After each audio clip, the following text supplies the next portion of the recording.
a Deus. Meus queridos amados irmãos e irmãs, cumprimento a todos com a paz do Senhor. Sejam todos bem-vindos mais uma vez a nossos estudos nas lições da Escola Bíblica Dominical.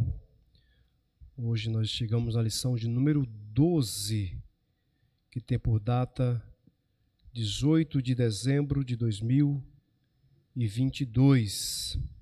Vamos fazer uma oração, pedir que o Senhor venha nos conduzir através dessas lições.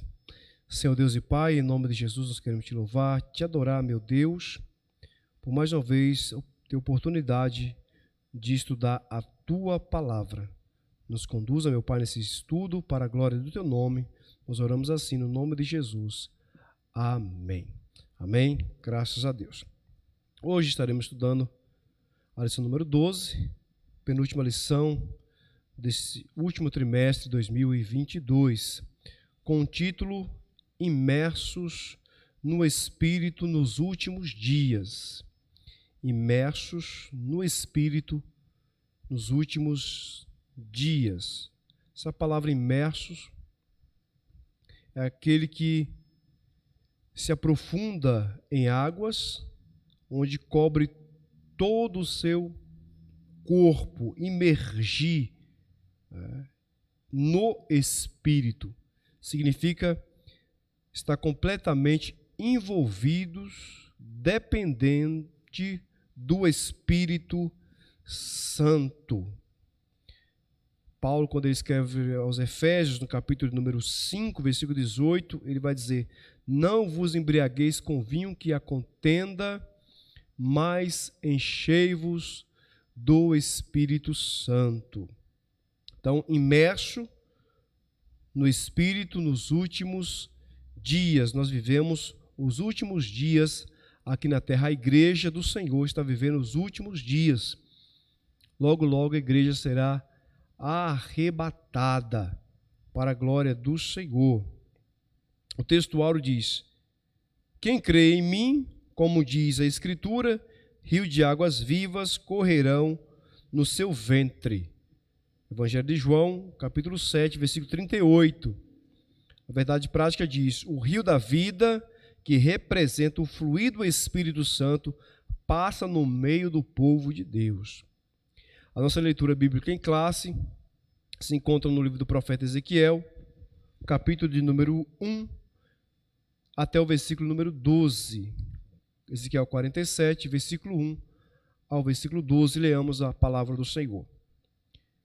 Depois disso me fez voltar à entrada da casa, e eis que saíam umas águas de debaixo do umbral da casa, para o oriente, porque a face da casa olhava para o oriente, e as águas vinham de debaixo, desde a banda direta da casa, da banda do sul do altar.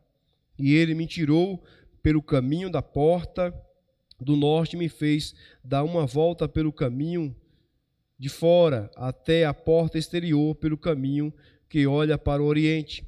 E eis que corria umas águas desde a banda direita. Saiu aquele homem para o oriente, tendo na mão um cordel de medir, e mediu 1000 côvados, e me fez passar pelas águas que me davam pelos tornozelos.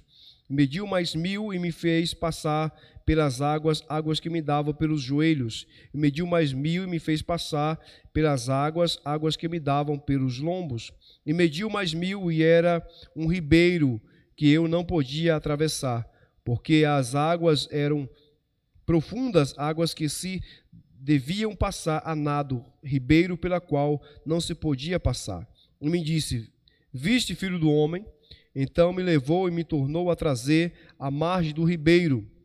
E tornando eu, disse: eis que à margem do ribeiro havia uma grande abundância de árvore de uma e de outra banda. Então me disse: essas águas saem para a região oriental e desce a campina e entram no mar. E sendo levados ao mar, sararão as águas. E será que toda criatura vivente que viver por onde quer que estarem esses dois ribeiros viverá, e haverá muitíssimos peixes, porque lá chegarão essas águas e sararão e viverá tudo por onde quer que entrar esse ribeiro. Será também que os pescadores estarão junto deles, desde Engedi até em Englaim.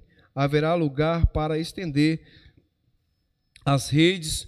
O seu peixe, segundo a sua espécie, será como peixe do mar grande, em multidão excessiva, mas os seus charcos e os seus lamaceiros não sararão, serão deixados para sal, e junto do ribeiro, à sua margem, de uma e de outra banda, subirá toda a sorte de árvore que dá fruto para se comer, não cairá a sua folha, nem perecerá o seu fruto. Nos seus meses produzirá novos frutos, porque as suas águas saem do santuário, e o seu fruto servirá de alimento, e a sua folha de remédio. Amém? Isso aqui é nossa leitura bíblica em classe, que nós estaremos estudando, Ezequiel capítulo 47. É um texto também bastante conhecido por todos nós, assim como Ezequiel 37, que fala do vale de ossos secos. Ezequiel 47 é uma passagem bastante conhecida, onde fala da visão das águas purificadoras. Estaremos trabalhando durante essa lição. A introdução vai nos dizer: essa primeira parte do capítulo 47 é a continuação da visão do templo de Ezequiel. A primeira parte, versículo 1 ao 6, se concentra nas águas que fluem de debaixo do umbral do templo. E à medida que essas águas sanadoras vão fertilizando as áreas estéreis no vale do Mar Morto, segue aumentando seu volume até se tornar um rio caudaloso. Tem a primeira parte do capítulo 47, é a continuação da visão do templo de Ezequiel, esse templo que é literal, o templo de Deus, onde a glória do Senhor virá e habitará para sempre no meio do seu povo. E Ezequiel, nessa primeira parte, do versículo 1 ao 6, vai se concentrar nas águas que fluem de debaixo do umbral do templo. Ou seja, Deus está mostrando a Ezequiel uma visão de águas que saem do templo, né? As águas purificadoras que Ezequiel está vendo nessa visão, e vai se tornar essas águas, que é um braço, né?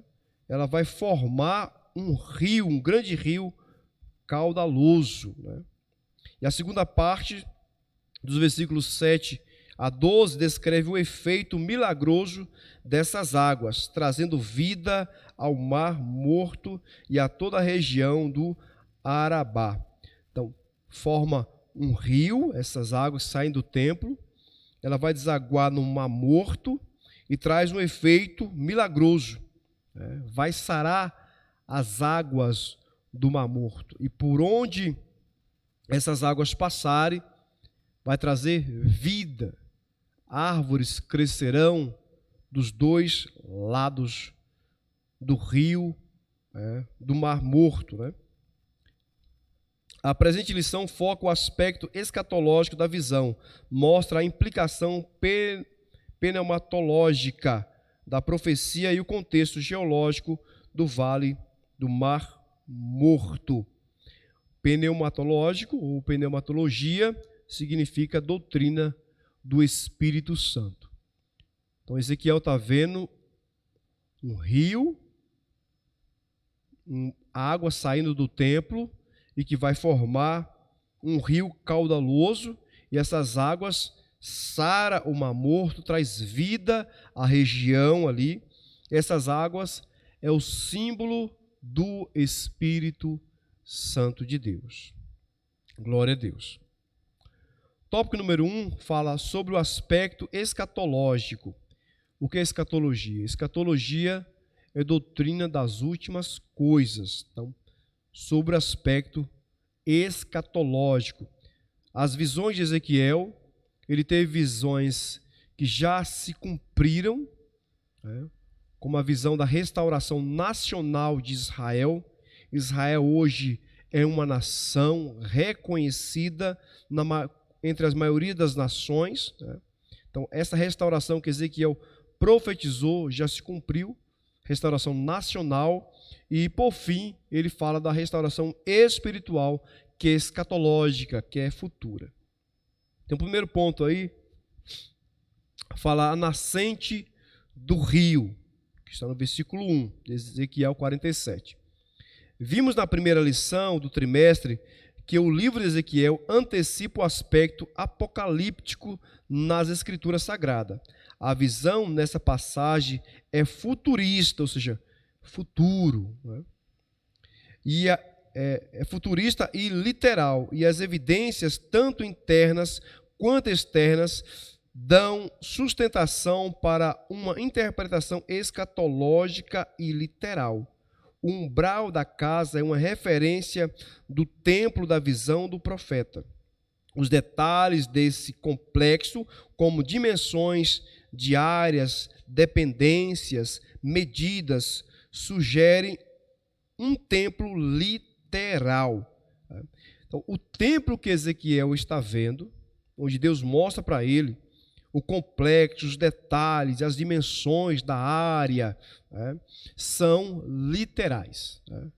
Não é algo simbólico, mas é algo literal, concreto, né? Esse é o símbolo de entender. Este é simples de entender. Na verdade, isso não é tão difícil, essa visão de Ezequiel não é tão difícil de entender. É simples de entender, por essa razão. Se os dois que foram destruídos, o de Salomão e o de Herodes, eram literais, não faz sentido o novo templo ser uma mera visão idealista, como símbolos ou figuras para transmitir ideias ou simbologia. De igual modo, a promessa divina do novo templo é também literal, como vimos lá em Joel, no capítulo 3, versículo 18, como vimos também em Zacarias, no capítulo 14, e o versículo número 8, que o templo de Ezequiel, ele é literal. A água que sai do templo também é literal. Formará um rio, desaguará no Mar Morto, trazendo vida, é literal. Assim como o templo de Salomão foi literal. Deus ordenou que o seu templo fosse construído e a glória do Senhor invadiu o templo de Salomão. Assim também como o templo de Herodes também, que ele melhorou quando Zorobabel ele vem e reconstrói o templo de Herodes Magno, ele reconstrói o templo, onde Jesus fala da destruição do templo no ano 70 depois de Cristo. Essa profecia cumpriu, foi literal. Assim também esse templo de Ezequiel, que fará parte do período do milênio, também ele é literal. 2. O guia celestial. Versículo 2 e o versículo 3, a parte A, Ezequiel 47, a falar sobre esse guia celestial. Um personagem que aparece desde o início da visão do novo templo, um homem cuja aparência era como a aparência do cobre, tendo um cordel de linho na mão e uma cana de medir. Continua como Cicerone nessa passagem. O que é Cicerone? Cicerone é uma pessoa, normalmente profissional, que mostra e explica a visitante ou a turistas os aspectos importantes ou curiosos de determinado lugar. Em outras palavras, um guia. Então, Ezequiel está vendo esse homem com a aparência do cobre, tendo um cordel de linho na mão, uma cana de medir. Então, esse guia está levando Ezequiel a passear no interior do templo. Esse anjo faz Ezequiel sair pela porta do norte e, dessa forma, contornar o templo no sentido horário em direção ao oriente. Isso porque a porta oriental estava fechada. Essa porta estará fechada, não se abrirá, ninguém entrará por ela, porque o Senhor Deus de Israel entrou por ela. Por isso estará fechada. No período dos 2 templos, essa porta nunca esteve trancada, e isso revela o caráter escatológico da visão. Então, Ezequiel é levado por este homem, que é um guia, é o anjo do Senhor. Ele vai levar Ezequiel a andar pela parte externa do templo. Ele sai por uma porta, ele não pode passar por outra porta, porque essa porta está fechada. Por que essa porta está fechada? Porque essa porta, a glória de Deus entrou por essa porta. E ela está fechada porque a glória do Senhor não sairá mais. Então, no templo de Salomão, no templo de Herodes, havia porta de entrada e porta de saída. Então, a glória do Senhor que entrou pela porta oriental, no templo de Salomão, ela saiu, a glória do Senhor saiu. Por a glória do Senhor sair, o templo foi destruído. Mas no templo de Ezequiel, essa porta estará fechada. Por isso que Ezequiel está sendo levado por esse anjo, esse guia, a dar a volta por fora do templo, porque a porta está fechada. Porque a glória do Senhor agora inundou esse novo templo para jamais sair. A glória do Senhor entrou no templo e fechou a porta. Glória a Deus por isso. 3. Os novos frutos. Versículo 12 de Ezequiel 47. A linguagem dessa passagem é apocalíptica e escatológica, ou seja, fala também dessa passagem, tem paralelo com o livro de Apocalipse, e escatológica, ou seja, futuro. E tem paralelo com o livro de Apocalipse. A visão de Ezequiel em relação a toda sorte de árvore que dá fruto para se comer, nos seus meses produzirá frutos novos, se refere ao milênio, e a do apóstolo João ao mundo vindouro, à eternidade. Então nós temos 2 pontos aqui importantes. A visão de Ezequiel aponta para o milênio. O que é o milênio? Período de 1000 anos. Diferente da visão do apóstolo João, que aponta para o mundo vindouro. O que é o mundo vindouro? A eternidade. Então, os 1000 anos se cumprirão literalmente, à risca. Nós vemos no Apocalipse capítulo 20, a partir do versículo 1, pelo menos 6 vezes vai falar sobre o milênio de uma forma literal. Então, esse período, terá esse período de 1000 anos, findarão esse período, depois João fala do mundo vindouro. Aí é a eternidade que nós estaremos com Deus por toda a eternidade. Mas ambos os textos são literais. No novo céu e na nova terra não existe mar.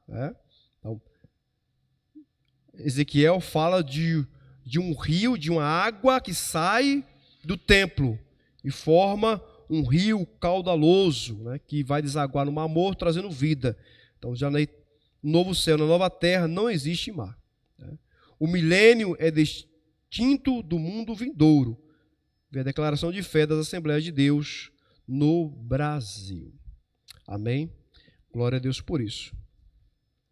Passamos para o tópico número 2.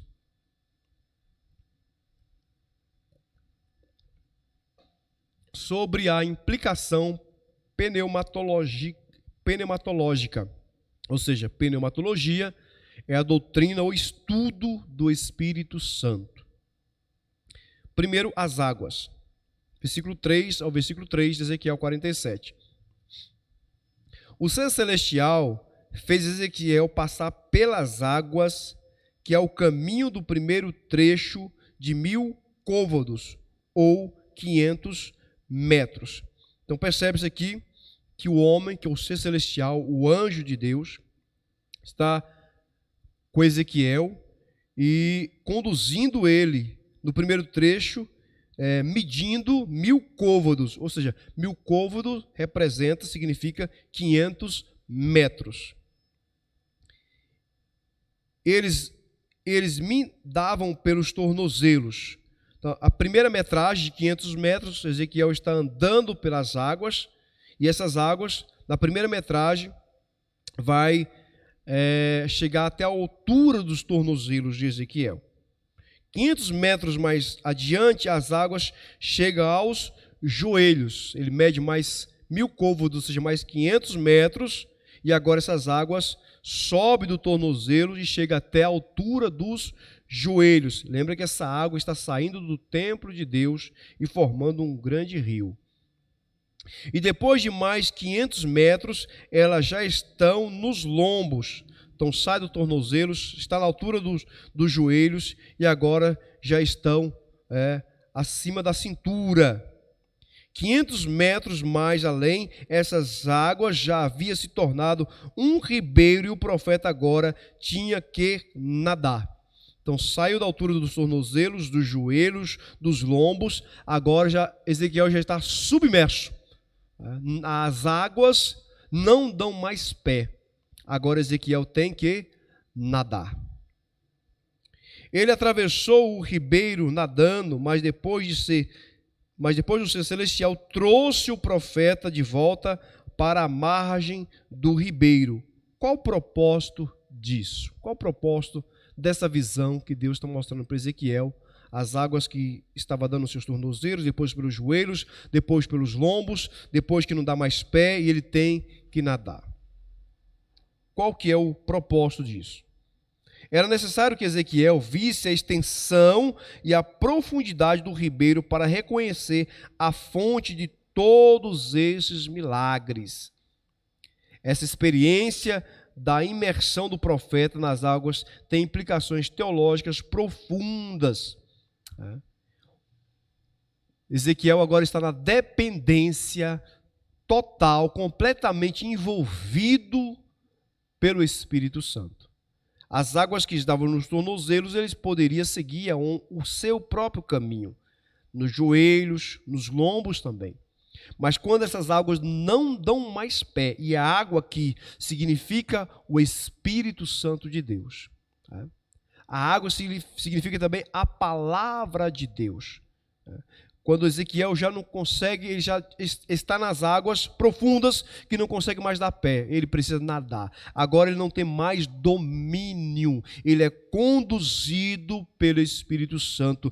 O Espírito Santo envolve Ezequiel de uma forma tremenda. Isso é maravilhoso, meus irmãos, porque é assim que o Espírito Santo de Deus quer agir na nossa vida, ele quer nos envolver. Nós precisamos ser envolvidos, guiados pelo Espírito Santo de Deus. Glória a Deus. Subtópico número 2 fala o Espírito Santo. A imersão de Ezequiel nessas águas pode ser comparada ao crente cheio do Espírito Santo, visto que a água é um dos símbolos do Espírito Santo. Como eu falei para os irmãos antes, a água é um dos símbolos do Espírito Santo de Deus. Os símbolos do Espírito Santo são reflexos das suas múltiplas operações.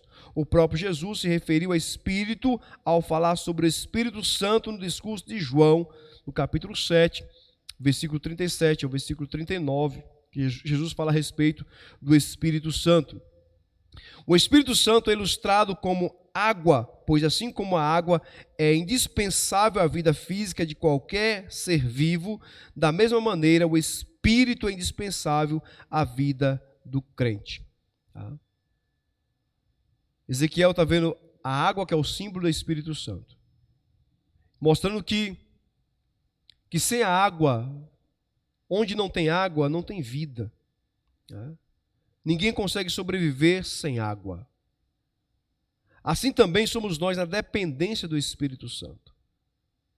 Como nós dependemos da água, nós dependemos do Espírito Santo de Deus. A água refresca, refrigera e dá uma sensação de tranquilidade e bem-estar. E é isso que o Espírito Santo realiza na vida do crente. Ademais, não podemos esquecer que o Senhor Jesus Cristo é a fonte da água viva. Então, quando nós temos o Espírito Santo de Deus, nós temos a sensação de tranquilidade, de bem-estar, né? De equilíbrio, porque o Espírito Santo de Deus que nos conduz a esse bem-estar, esse equilíbrio que nossa vida espiritual precisa. O Espírito Santo é a terceira pessoa da Trindade, Deus Pai, Deus Filho, Deus Espírito Santo. Sem o Espírito Santo não havia salvação, porque é Ele que convence o homem do pecado, da justiça e do juízo. Sem o Espírito Santo não teríamos consolo, pois Ele é o Consolador. Aleluias por isso. 3. Imersos nas águas do Espírito. O Espírito Santo é a terceira pessoa da Trindade, ou seja, é uma pessoa, está lá em Mateus capítulo 28 e o versículo 19. Como ele pode ser uma pessoa e os crentes serem cheios dele? Todos foram cheios do Espírito Santo. Atos capítulo 2, versículo 4, onde aqueles que estavam esperando a promessa do Senhor Jesus, onde Jesus fala, ficar em Jerusalém até que do alto seja revestido de poder. Atos capítulo 2, versículo 4, mostra esse envolvimento do Espírito Santo, esse revestimento do Espírito Santo, uma vez que eles não tinham o Espírito Santo, o revestimento, tinha o Espírito Santo, mas tinha um revestimento de poder. O Espírito Santo vem e reveste os apóstolos e aqueles 120 que estavam lá esperando a promessa do Senhor. Todos foram cheios do Espírito Santo. Ser cheio do Espírito Santo é uma expressão que indica estar o cristão no domínio do Espírito. Isso também bem ilustra na visão de Ezequiel e no dado nas águas senadoras que brotam do templo de Deus. Foi o que Paulo falou, em Efésios capítulo 5, versículo 18. Não vos embriagueis com vinho que é contenda, mas enchei-vos do Espírito Santo. O que é ser cheio do Espírito Santo de Deus? Ser cheio do Espírito Santo está no domínio do Espírito Santo.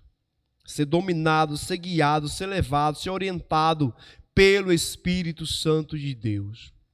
Jesus falou, se alguém quiser vir após mim, negue a si mesmo, tome a sua cruz e siga-me. Isso está completamente envolvido pelo Espírito Santo. Negar as paixões, negar o nosso eu. Quando nós negamos as nossas paixões, negamos o nosso eu, nós estamos demonstrando que nós estamos cheios do Espírito Santo, completamente dominado pela ação do Espírito Santo de Deus nas nossas vidas. Glória a Deus por isso. Tópico número 3, sobre o contexto geológico do Vale do Mar Morto. Glória a Deus. Nós temos aí 4 subtópicos para concluirmos a nossa lição. Primeiro subtópico, sobre o contexto geológico do Vale do Mar Morto. Abundância de árvores. O Arabá, em hebraico, Havar, literalmente árido, mas aparece também no Antigo Testamento como planície ou deserto. É o nome de um vale que se estende desde a Galileia do norte de Israel e vai até o Golfo de Acabá, no sul do país, na margem do Mar Vermelho. Nessa região se localiza o Mar Morto, ou Mar Salgado. Parte da região era território da antiga Pentápolis, que incluía a cidade de Sodoma e Gomorra, cuja destruição trouxe esterilidade na região, de modo que ali não nasce planta alguma, nem mesmo capim. No entanto, a palavra profética contempla o surgimento de abundância de árvores, como resultado das bênçãos das águas vivificadoras. Esse quadro profético é o milênio. Então, na região do Mar Morto, ou Mar Salgado, não tem vida, já chama Mar Morto, porque não tem vida. ao seu redor também não tem vida, não nasce planta, né? Não tem árvores, não tem vida nas suas dimensões, né? Nos seus lados.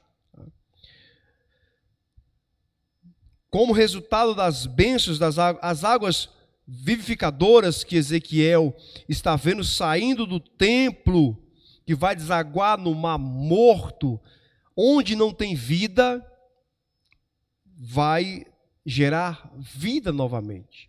O Mar Morto, que hoje está em Israel e é o Mar Salgado, está lá. Não tem peixe, não tem vida. Então essas águas serão saradas. Essa água que sai do templo de Deus, que forma um rio e deságua no Mar Morto, vai trazer vida. Isso é o que? Ação do Espírito Santo de Deus. Nós podemos trazer uma ilustração da ação do Espírito Santo na vida do homem que está perdido, sem direção, sem rumo, desorientado. O Espírito Santo vem e transforma uma pessoa. Aquele que estava morto, Deus traz vida. Aleluias por isso. Olha o versículo número 7 de Ezequiel 47, o que ele diz: E tornando eu, eis que à margem do ribeiro havia uma grande abundância de árvores e de uma e de outra banda. Ou seja, se hoje que não tem vida, o mar que é morto, não tem vida, né? Quando essas águas purificadoras passarem e sarar as águas do Mar Morto ao seu redor, plantas crescerão, árvores crescerão ao lado do Mar Morto. Glória a Deus por isso. 2. O Mar Morto, está no versículo número 8. Essas águas sendo levadas ao mar, sararão as águas. Então, quem vai sarar as águas do Mar Morto é a água que sai do trono de Deus, que Ezequiel está vendo. Esse mar é o Mar Morto ou Mar de Sal. Mar Salgado, Mar das Campinas ou Mar da Arabá. Localiza-se na depressão mais profunda do planeta, 396 metros abaixo do nível do mar, está o Mar Morto. E é alimentado pelas águas do Jordão e de uns poucos córregos menores. Então o Mar Morto hoje está localizado, está numa metragem de 396 metros abaixo do nível do mar e é alimentado pelas águas do Jordão e de alguns poucos córregos que deságua no Mar Morto. Ou seja, hoje o Mar Morto ele só recebe água, né? Ou seja, ele não deságua para rio algum. Ele está sendo só evaporado, mas ele recebe água, mas não deságua em lugar algum. Visto que o lago não possui escoamento natural, que eu falei para os irmãos, né? Suas águas são eliminadas por meio de evaporação.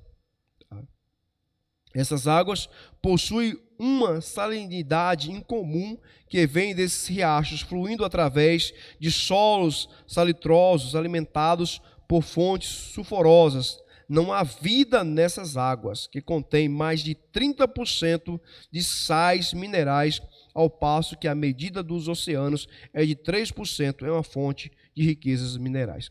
Então, as águas dos oceanos, que são águas salgadas, elas têm uma porcentagem de 3% de sal. Já o Mar Morto, 30% de sal. É por isso que as pessoas que vão lá e que entram nessas águas não conseguem afundar. Tamanha é o excesso de sal no Mar Morto, né? Mas Deus vai trazer vida para o Mar Morto. Ele está morto hoje. Mas o templo de Deus, que Ezequiel vê, e que a água viva que está saindo do templo de Deus, que jorrará nesse mar, que hoje está morto, ele vai reviver. Que está aqui no tópico número 3, vida no Mar Morto. Versículo número 9 e 10, Ezequiel 47. A chegada das águas vivificadoras do templo revive o mar morto, e o resultado é a grande multiplicidade de peixes, como no mar Mediterrâneo, um mar grande. Então hoje o mar não tem vida, mas quando essas águas forem purificadas, haverá abundante, uma multiplicidade de peixes. Glória a Deus. Isso faz lembrar da criação do princípio, Gênesis 1, 20 ao 21. Os pescadores em Engedi até em Eglaim lançarão suas redes para apanhar os peixes, um cenário nunca visto até então na história. Engedi é um pequeno oásis localizado no deserto da Judeia, próximo ao Mar Morto, onde Davi se acampou quando perseguido por Saul. Em Eglaim é uma localidade desconhecida. Há quem afirme que fica na outra margem do mar, que seria hoje a Jordânia, mas a linguagem parece indicar sentido norte-sul e não leste-oeste. Então nós percebemos aqui que esse mar que hoje está morto, Deus vai trazer vida para ele. E que peixes em abundância. Vai ter uma multiplicação de peixe extraordinária, como nunca visto. Então hoje os pescadores, os profissionais que trabalham na pesca, que às vezes tem pescas boas ou às vezes pescas negativas, nesse momento aqui, no milênio, no Mar Morto, que Deus vai trazer vida, que terá multiplicidade de peixe, abundância de peixe, os pescadores vão pescar de uma forma jamais vista na história. Deus trará vida para esse mar. Glória a Deus. Quarto, sobre os charcos lamaceiros com sal que não serão restaurados. Então a parte do Mar Morto não será restaurado, ficará uma parte maior, podemos dizer uma totalidade de 90% será restaurada, mas uma parte, fala aqui sobre os charcos lamaceiros com sal não serão restaurados. Mas tudo tem um porquê. Vamos olhar aqui. Está lá no versículo 11, Ezequiel 47. Ainda muitas controvérsias, como a vida não se estende além das águas da salvação que flui do templo. Talvez a morte continua nesses buracos salinos. A descrição do milênio em Isaías indica haver pecado e morte em escala reduzida, nascimento e envelhecimento. Então, para nós entendermos aqui, no milênio haverá nascimento, haverá envelhecimento, haverá morte, porém em escala reduzida, não de uma forma desenfreada como temos visto hoje. Tá? Mas há quem afirme que esses charcos serão de grande utilidade para a economia por causa da abundância das riquezas minerais, até para o tempero, como sal para os sacrifícios, mas não há unanimidade sobre nenhum desses pensamentos. Então há muitos estudiosos que eles vão tratar sobre esse assunto e mostrar sobre esses charcos lamanceiros de sal que não serão restaurados.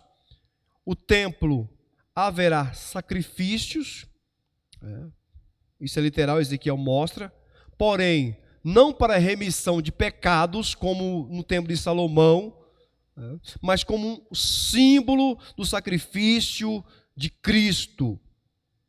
Será o símbolo, vai ter esse sacrifício de animais e essa permanência aqui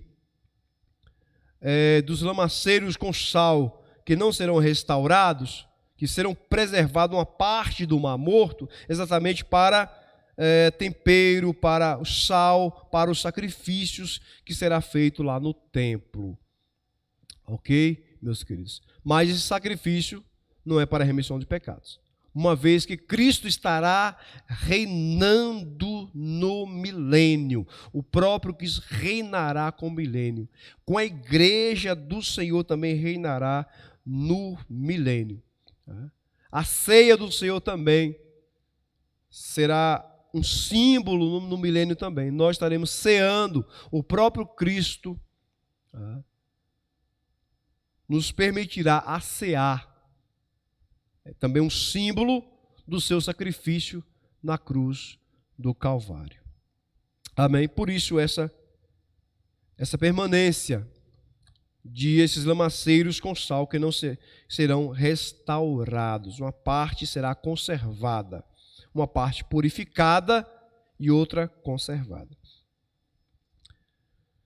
Amém? Glória a Deus. Então podemos até concluir dizendo que as águas terapêuticas do rio da vida, de Ezequiel, saem de debaixo do umbral, e as águas cristalinas que saem do trono de Deus e do Cordeiro em Apocalipse apontam para Cristo e o Espírito Santo. Essas águas que Ezequiel está vendo sair do trono de Deus e que vai desaguar no Mar Morto trazendo vida, aponta para Cristo, para a ação do Espírito Santo. É significativa a presença do rio no Éden, no princípio, no relato da criação, e do rio da vida no mundo vindouro. O rio da visão de Ezequiel fica entre eles, ou seja, entre o primeiro e o último. Vemos em tudo isso a restauração escatológica da terra e a efusão do Espírito sem medida. Amém, meus queridos? Está aí a nossa lição, imersos no Espírito Santo nos últimos dias. Glória a Deus por isso. Que possamos estarmos envolvidos mais com o Espírito Santo, nos envolver, estar na dependência do Espírito Santo. Porque é o Espírito Santo que nos purifica. É o Espírito Santo que nos convence do pecado, da justiça e do juízo. Que possamos mergulhar nessas águas, como Ezequiel mergulhou. Nadar nessas águas. Não permanecer em águas rasas, em águas que somente dão no tornozelo, ou na altura do joelho, ou nos lombos. Não. Que possamos prosseguir nessa caminhada, tendo experiência com o Espírito Santo, sendo conduzido por eles, está em águas que não dá pé, e aí estaremos sendo conduzidos aonde o Espírito Santo de Deus nos guiar. Amém? Glória a Deus por isso. Oremos agradecendo ao Senhor por esse estudo maravilhoso. Pai querido, te agradecemos por essa palavra, meu Deus, lição de número 12, sobre imersos no Espírito nos últimos dias. Nós crescemos, ó Pai, com a Tua palavra. Nos ajuda, meu Pai, a viver essa palavra, Senhor. Que essa visão poderosa, meu Pai, que o Senhor mostrou para Ezequiel, meu Pai, a visão das águas purificadoras, possamos, ó Pai, darmos lugar ao Espírito Santo para sermos purificados, lavados pelo Teu Espírito que é santo. Em nome de Jesus, amém e amém. Deus abençoe, meu querido e amado irmão. Deus te abençoe, minha querida e amada irmã. Ficamos todos na paz do Senhor Jesus. Amém.